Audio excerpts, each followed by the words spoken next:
దేవుని నామమునకు మహిమ కలుగును గాక. ప్రభునందు ప్రియులారా, మన ప్రభువు రక్షకుడునైన క్రీస్తు యేసు పరిశుద్ధ నామములో మీ అందరికీ శుభములు. 7వ తేదీ జూన్ మాసము 2025 సంవత్సరం. ఈరోజు అద్భుతమైన సందేశం.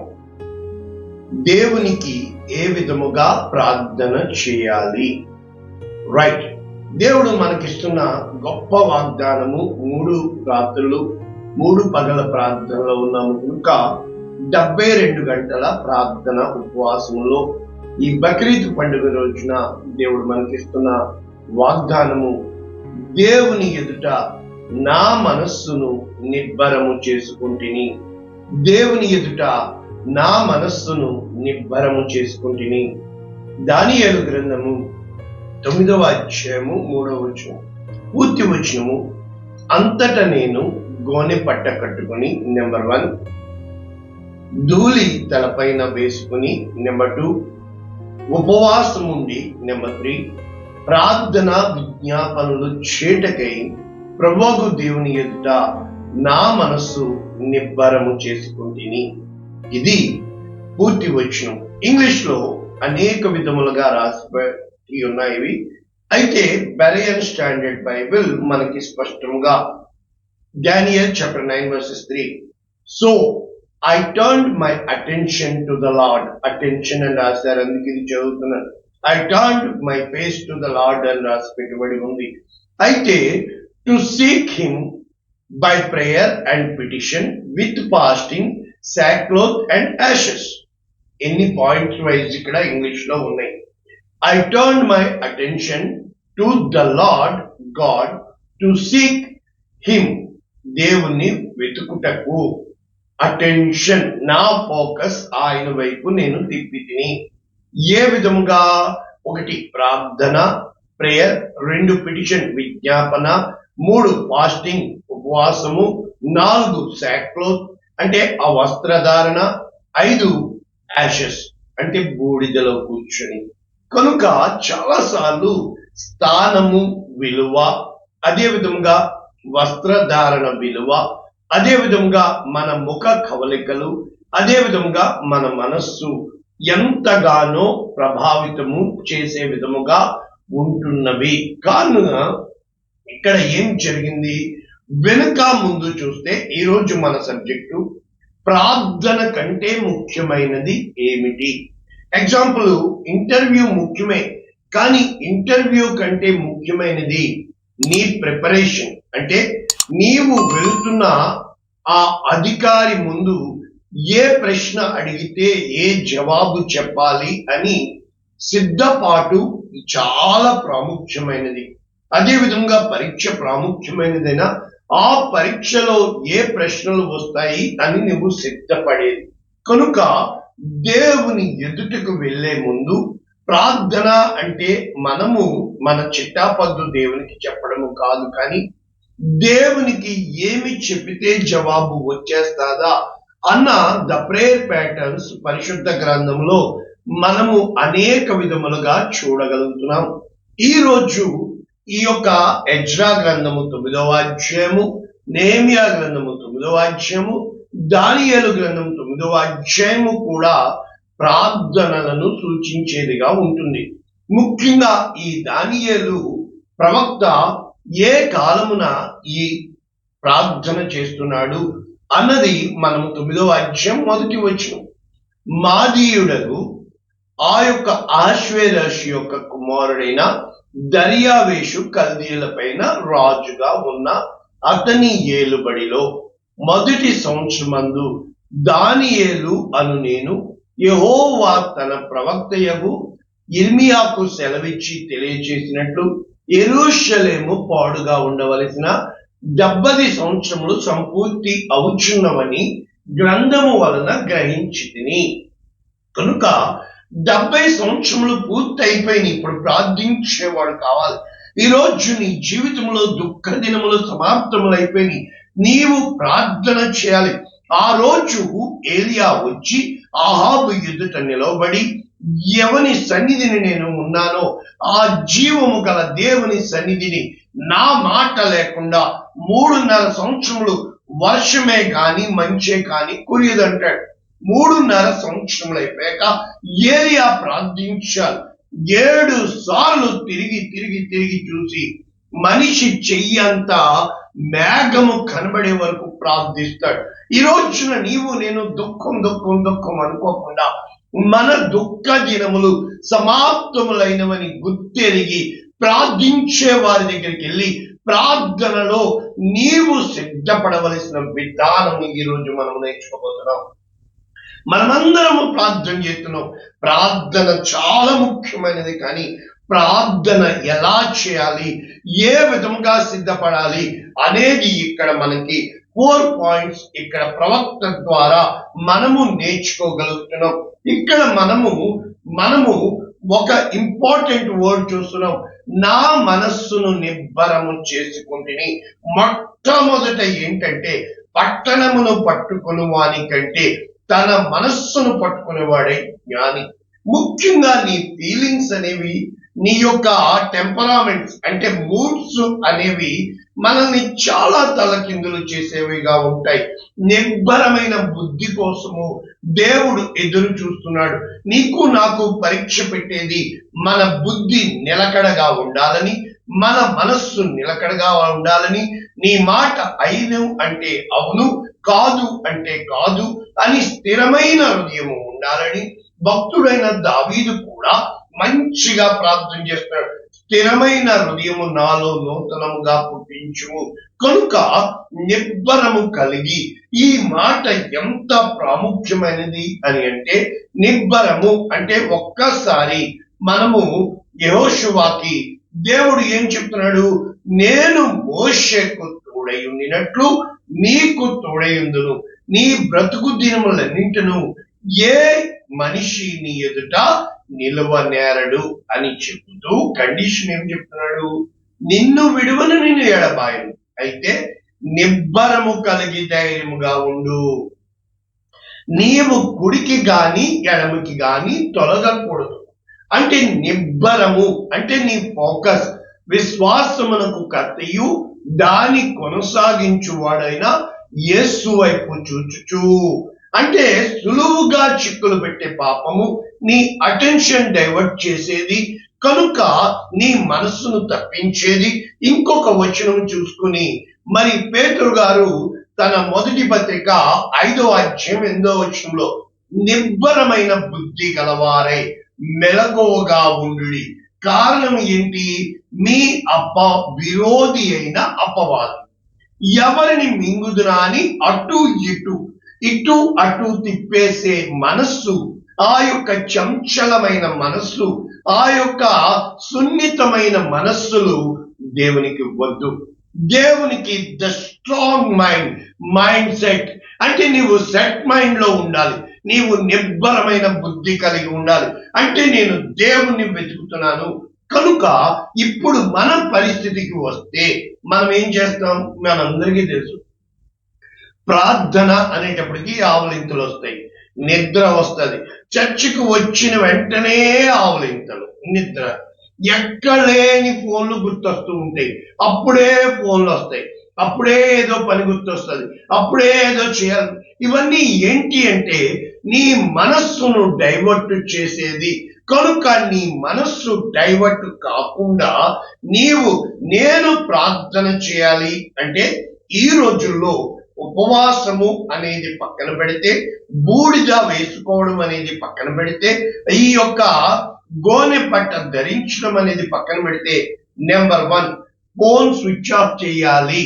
నెంబర్ 2 నీ యొక్క కేంద్రము అంటే కళ్ళు ఎందుకు మూసుకోవాలి తెలుసా, చుట్టూ అందరినీ చూడడం కాదు. సంఘానికి వస్తాం, చుట్టూ అందరినీ చూస్తూ ఉంటాం, అదేంటి ఇదేంటి ప్రశ్నలు. నీ ప్రశ్నలు బంధించి నీ కళ్ళు మూసుకొని నేను ఇంత సమయము దేవునితో గడపాలి. నెంబర్ 2. నెంబర్ 3 అన్నింటికంటే ముఖ్యమైనది ఏంటంటే నీ దేవుడు గొప్పవాడు, ఆయన మహాశక్తి సంపన్నుడు, ఆయనకి అసాధ్యమైనది ఏది లేదని నీవు నమ్మి నీ స్థితిని ఆయన మార్చగలడు అని ప్రార్థన చేయాలి. కనుక ఈ 3 మెట్లు మొదటిది మొబైల్ స్విచ్ ఆఫ్ చేయాలి. రెండవది నీ కళ్ళు మూసుకొని ఏకాగ్రతగా దేని కోసం అడుగుతున్నావో అది స్పష్టంగా నీవు గుర్తెరిగి ఉండాలి. మూడవది నీ దేవుడు నీకు జవాబిస్తాడు. విశ్వాసము లేకుండా దేవునికి ఇష్టుడై ఉండుట అసాధ్యము. కనుక దేవుడు సమస్తము చేయగలడు కనుక నీవు నమ్మి ప్రార్థన చేయడము ప్రారంభించాలి. అయిపోయింది 3 మినిట్లు. ఇప్పుడు ఈ మాటని ఇంగ్లీష్ లో అటెన్షన్ అని చదివాను కదా, ఆ యొక్క హిబ్రూలో నేతన్ అని రాయబడి ఉంది. నేతన్ అనే మాటకి ఎన్ని మీనింగ్లు వాళ్ళు భావాలు రాశారు అంటే, to give, to put, to make, to set అంటే ఎన్ని ఇంకా అస్సలు అద్దులేనని అనంతమైన భావాలు వీళ్ళు రాసి పెట్టి ఉన్నట్లు గ్రీక్ లో నెతానియేలు అనగా ఆ యొక్క దేవుడు పెట్టిన స్థలముగా, దేవుడు పెట్టిందిగా. ఇక్కడ వీళ్ళు చాలా భావాలు ఇంకా చెప్పలేము. హెబ్రూలో 5414 ఈ పదము మీరు చదివినప్పుడు మీకు తెలవగలుగుతుంది అనమాట. అంటే నీవు ఎక్కడ పెడుతున్నావు నీ మనస్సుని? ఉదాహరణకి ఈ కెమెరా ఉంది కదా, ఒక కోట్ చదివితే life is like A camera. నీ జీవితము నా జీవితము ఒక కెమెరా వంటివి. ఆ రోజుల్లో ఈ మొబైల్ కి ఒక ఐడియా వేశారు, ఒక్క కెమెరా పెట్టారు, అంతే స్మార్ట్ ఫోన్ అయిపోయింది. మొత్తం సూపర్ హిట్ అయిపోయింది ఐడియా. ఈ రోజున కెమెరా లేకపోతే మనమేమీ చేయలేకపోతున్నాం. ఆ మూమెంట్ మనము క్యాప్చర్ చేయాలని ఇష్టపడుతున్నాము. కనుక just focus on what's important. అంటే నీ యొక్క అటెన్షన్, నీ యొక్క మైండ్ దేని మీద, ఏది ప్రాముఖ్యమైనవో, ఏది మేజరో, ఏది నీకు అవసరమో దీని మీద నీవు దృష్టి పెట్టాలి. Number 1. Number 2, and capture the good times. మరి నీ జీవితంలో చేసిన మేలు దేవునికి చెప్పాలి, క్యాప్చర్ బంధించాలి. And develop from the negative. అంటే ఆ రోజుల్లో నెగటివ్ ఇచ్చేవాళ్ళు కదా, దాన్ని డెవలప్ చేయాలి. నీ యొక్క నెగటివిటీ నుంచి, నీ దుఃఖము నుంచి నీవే, నీ యొక్క వేదన నుంచి నీవు మాత్రమే నీలో మార్పు కోరుకొనగలవు. కనుక నీ నెగటివిటీ నుంచి నీవు ఆ యొక్క డెవలప్మెంట్ కావాలి. ఇక things don't work out, just take another shot. ఒకవేళ ఇవి ఏమీ పని చేయలేదనుకో, అది అరెస్ట్ చేయండి, ఇంకొకటి తీసుకోండి. కాబట్టి నీ జీవితము ఎప్పుడు కూడా ఈ విధముగా ఉండాలి. ఇప్పుడు దానియేలు గారు ఏ విధముగా ప్రార్థన చేశారు? మనము ఏ విధముగా ప్రార్థన చేస్తే జవాబు వచ్చేస్తుంది? మనము ఇక్కడ చక్కగా జవాబు ఏమని చూడగలుగుతున్నాము అంటే, చాలా స్పష్టముగా 21వ వచనంలో, నేను ఇలాగున మాట్లాడుచు ప్రార్థన చేయుచుండగా నేను చూచిన దర్శనములోని గాబ్రియేలు అను మనుష్యుడు నా దగ్గరికి వచ్చి, నీకు గ్రహింప శక్తి ఇచ్చుటకు నేను వచ్చి తిని, నీవు బహుప్రియుడవు కనుక నీవు విజ్ఞాపన చేయ ప్రారంభించినప్పుడే నేను వచ్చాను, కానీ నన్ను అడ్డుకున్నాడు అని చెబుతూ ఇక్కడ జవాబు పొందిన ప్రార్థనగా ఈ ప్రార్థన మనము చూడగలుగుతున్నాం. కనుక దానియేలు ఏ విధముగా ప్రార్థన చేశాడు గుర్తుపెట్టుకోండి. దానియేలు పరీక్షించబడ్డాడు. దానియేలు సింహపు గుహలోంచి రాగలిగిన ఎడల, యోనా చేప కడుపులోంచి రాగలిగిన ఎడల, షడ్రక్ మేషక్ అబేద్నెగోలు అగ్నిగుండము నుంచి రాగలిగిన ఎడల, మరి యేసు క్రీస్తు ప్రభుల వారు ఆ యొక్క సమాధిలోంచి రాగలిగిన ఎడల, లాజరుని దేవుడు సమాధిలోంచి బయటకు తెచ్చిన ఎడల, నీ స్థితి నా స్థితి ఏ స్థితిలోంచైనా దేవుడు బయటికి తీసుకురాగలడు.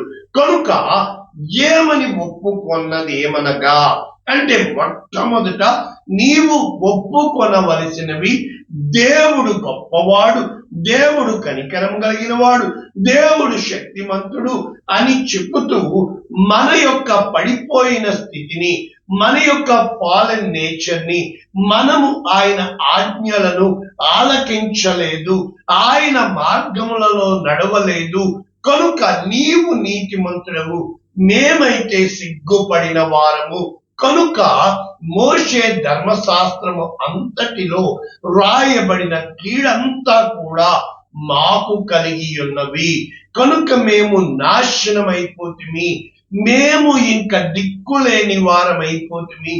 దేవా, నీవు తప్ప మాకు దిక్కు లేదు. యెరూషలేములో జరిగిన కీడు మరి ఏ దేశములో జరిగి ఉండలేదు కనుక ఇప్పటికైనా మా బుద్ధిని మార్చుము, నిబ్బరమైన బుద్ధి మాకు దయచేయము, ఇక ఈ యొక్క కీడు చాలు అని చెప్పి 15వ వచనం నుంచి మనము కొంచెం చూసి ముగించుకుంటే, దేవా, నీవు నీ బాహుబలము వలన నీ జనమును ఐగుప్తులో నుండి రప్పించటం వలన అని చెబుతూ మన స్థితికి ఎలాగంటే, నా స్థితిలో నేను ఎంత మాత్రము యోగ్యుడను కాకపోయినా నన్ను ఇంకా సజీవుల లెక్కలో ఉంచి ప్రతి కీడు నుంచి తప్పించినప్పటికీ మా పాపములను బట్టి, మా పితరుల పాపమును బట్టి, నా చుట్టూ ఉన్న పాపములను బట్టి, నా యొక్క పరిస్థితిని బట్టి ఇలాగ అయిపోయాము కనుక నీ వెలుగు మాకు ఇవ్వు, నీ ముఖ కాంతి మా మీద కనబడనివ్వు, నీవు మమ్మల్ని చేయి పెట్టి లేవనెత్తు అని చెప్పితూ 18వ వచనం రూటువాడు, నీ గొప్ప కనికరమును బట్టి మేము నిన్ను ప్రార్థిస్తున్నాము, కానీ మా స్వనీతి క్రియములను బట్టి నీ సన్నిధిని నిలబడి, అంటే మన స్వనీతిని మనము విడిచిపెట్టిన వాడవై, అది మురికి గుడ్డని, నేనే పాపం చేయలేదండి, నేనే తప్పు చేయలేదండి, దేవుడు నాకెందుకు ఇలాగ శిక్షిస్తున్నాడు అండి, దేవుడు నాకెందుకు అన్యాయం చేశాడోనండి, దేవుడు నాకే ఎందుకు, నేనే ఎందుకు అని అనకుండా, ఎప్పుడైతే ఈ పట్టణం మీదకి వచ్చిన నాశనమును ఇది నీ పేరు పెట్టిన పట్టణమని అని చెబుతూ, ప్రభువా క్షమించుము, ప్రభువా ఆలస్యము చేయక నా మనవి ఆలకించుము, నా దేవా దయచేసి నీ నీతిని బట్టి, నీ ఘనతను బట్టి నీవు నాకు ఆజ్ఞకి, అయ్యా నేను ఎంత మాత్రము ఇంకా తట్టుకోలేను, నీ దయ నాకు చాలు, నీ కనికరము చాలు, నీ కృప చాలు అని చెప్పి నీ కొరకు మాత్రమే కాకుండా నీ ప్రజల కొరకు, అందరి కొరకు నిన్ను నీవు తగ్గించుకుని ఎప్పుడైతే విజ్ఞాపన చేస్తావో, ఎప్పుడైతే ప్రార్థన చేస్తావో, ఒక్కసారి నీలో ఉన్న భారమంతా వెళ్ళిపోతుంది. గొప్ప కీడు నీ హృదయంలోంచి వెళ్ళిపోయినట్లుగా నీకు తెలుస్తుంది. నీవు తేలిక అయిపోతావు, నీవు నూతన పరచబడతావు, నీ బుద్ధి మారిపోతుంది. నిజముగా ఈ విధమైన ప్రార్థన అంటే నీవు కనిపెట్టి ఉండే ప్రార్థన, నిబ్బరమైన బుద్ధి కలిగి ఉండి, to make your self mind set. అంటే ఒక మనం చూసినప్పుడు తీమై కుమారుడకు బర్తిమై గుడ్డివాడు కేకలు వేస్తున్నాడు, దావీదు కుమారుడు అనందడు. అందరూ ఎందుకు కేకలు వేస్తున్నావు, మౌనంగా ఉండు, యేసు ప్రభు దాటిపోయాడు. అయితే వాడు బహుగా కేకలు వేశాడు, పిలవండి అని దేవుడు చెప్పాడు. దేవుడు జవాబు ఇచ్చే వరకు నీకు ఏమి కావాలి అని అడిగాడు. కనాను స్త్రీ వచ్చింది, బహుగా కేకలు వేసింది. Mind set. ఈ రోజున 12 ఏండ్ల రక్తస్రావ రోగం కలిగిన స్త్రీ వచ్చింది, ఆయన వస్త్రపు చెంగు ముట్టుట కోసం ఫోకస్ చేసింది. నీ ఫోకస్, నా ఫోకస్ విశ్వాసమునకు కర్తయు ఆయన్ని కొనసాగించువాడైన ఆయన మీద నీకు దృష్టి పెట్టిన మరుక్షణము సమస్తము పెంటగా తోస్తుంది. ఆయన నీకు పంటని సమకూర్చే దేవుడని. పెంట నీ కాళ్ళ కింద ఉన్నా పర్లేదు, నీలోంచి పంట అనేక మందులకి నీవు ఫలించెడి వాడిగా ఉండాలని దేవుడు నిన్ను నన్ను సిద్ధపరుస్తున్నాడు. అటువంటి ప్రార్థన మనం చేసినప్పుడు, మైండ్ సెట్ చేసుకున్నప్పుడు, నిర్భరమైన బుద్ధి పెట్టి లక్ష్య పెట్టినప్పుడు దేవునికి అసాధ్యమైనది ఏది లేదు. ఆయన సమస్తము చేయగలడు. అటువంటి గొప్ప కృప మనకు కలుగును గాక. ప్రార్థన చేస్తుంది. పరిశుద్ధుడా, ప్రేమ కలిగిన తండ్రి, మేము నిబ్బరమైన బుద్ధి కలిగిన వారమై, మా మనస్సు నీ మీద లక్ష్యం ఉంచిన వారమై, ఎట్టి స్థితిలోనూ కుడికి గాని ఎడమకి గాని తొలగిపోకుండా అయ్యా చుట్టూ దిక్కుల వైపు చూచువారముగా అటు ఇటు తిరగగొట్టే దుష్టుని వైపు మేము చూడకుండా లక్ష్య పెట్టే కేంద్రీకృత ప్రార్థన మాకు దయచేయమని ప్రార్థనలో పెను ఏ విధముగా నీ కొరకు లక్ష్య పెట్టిన ప్రార్థనలు మేమిక్కడ పరిశుద్ధ గ్రంథంలో చదవగలుగుతున్నామో అటువంటి ప్రార్థన మాకు నేర్పించమని యేసునామమున వాక్యం వింటున్న ఒక్కొక్కరిని దీవిస్తున్నాము తండ్రి. Amen. God bless you all. దేవుడు మిమ్మల్ని దీవించును గాక. ఆమేన్.